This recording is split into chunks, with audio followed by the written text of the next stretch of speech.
কলকাতার আরজিকর হাসপাতালে চিকিৎসকের ধর্ষণ ও হত্যাকাণ্ডের ঘটনায় বিক্ষোভে উত্তাল গোটা রাজ্য। ছাত্র সমাজের পাশে দাঁড়াতে পশ্চিমবঙ্গে বুধবার 12 ঘন্টার বাংলা বন্ধ কর্মসূচির ডাক দিয়েছে বিজেপি। বুধবার সকাল 6টা থেকে সন্ধ্যা 6টা পর্যন্ত চলবে এই কর্মসূচি। জেলায় জেলায় চলছে পথ অবরোধ, ব্যাহত ট্রেন পরিষেবা। মালদা জেলায় তৃণমূল ও বিজেপি সমর্থকদের মধ্যে সংঘর্ষ হয়েছে।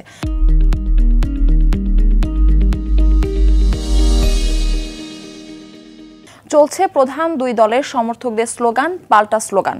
পরিস্থিতি সামাল দেওয়ার চেষ্টা করছে পুলিশ। সরকারি বাস চলাচল করলেও বন্ধ রয়েছে ট্রেন ও বেসরকারি বাস পরিষেবা। বিক্ষোভের প্রভাব পড়েছে স্থানীয় বাজারগুলোতেও, বন্ধ বেশিরভাগ দোকান।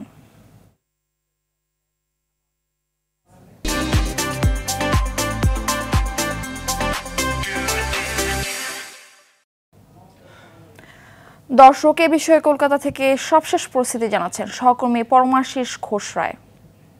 কলকাতার আরজিকর মেডিকেল কলেজ হাসপাতালে গত 9 আগস্ট একজন তরুণী চিকিৎসকের মৃত্যু, অর্থাৎ সেটা তদন্তের মধ্য দিয়ে উঠে এসেছে, তাকে ধর্ষণ করে খুন করা হয়েছে, যার বিচার ব্যবস্থার ক্ষেত্রে যার বিচারাধীন মামলাটাই চলছে কিন্তু দেশের শীর্ষ আদালত সুপ্রিম কোর্টে।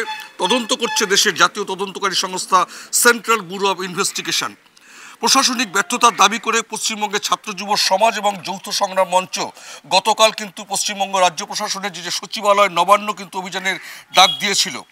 সেই অভিযানকারীদের মধ্যে কিন্তু পুলিশের সঙ্গে ব্যাপক সংঘর্ষে কাঁদানে গ্যাস, টিয়ার গ্যাস সংঘর্ষ হয়েছে কলকাতার বিভিন্ন জায়গায়।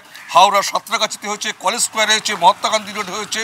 সেই প্রতিবাদে কিন্তু আজকে পশ্চিমবঙ্গে 12 ঘন্টার বন্ধ রেখেছে ভারতীয় জনতা পার্টি, অর্থাৎ পশ্চিমবঙ্গের বিরোধী রাজনৈতিক দল বিজেপি। উত্তর কলকাতার শ্যামবাজারে কিছু বন্ধ সমর্থককারীকে কিন্তু গ্রেপ্তার করেছে। মেট্রো চল কিন্তু এই মুহূর্তে বন্ধ রয়েছে।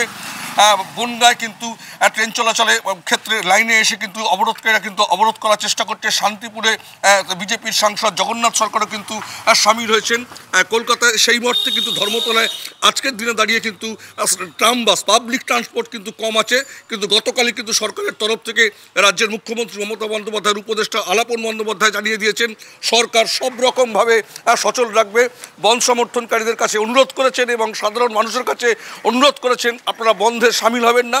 কিন্তু রাজ্য সরকার সমস্ত রকম বাস পরিষেবা দেওয়ার চেষ্টা করছে। সকাল থেকে কিন্তু বিক্ষিপ্ত অশান্তির খবর আসতে শুরু করেছে। কলকাতা থেকে জানাচ্ছিলেন পরমাশিস ঘোষ রায়।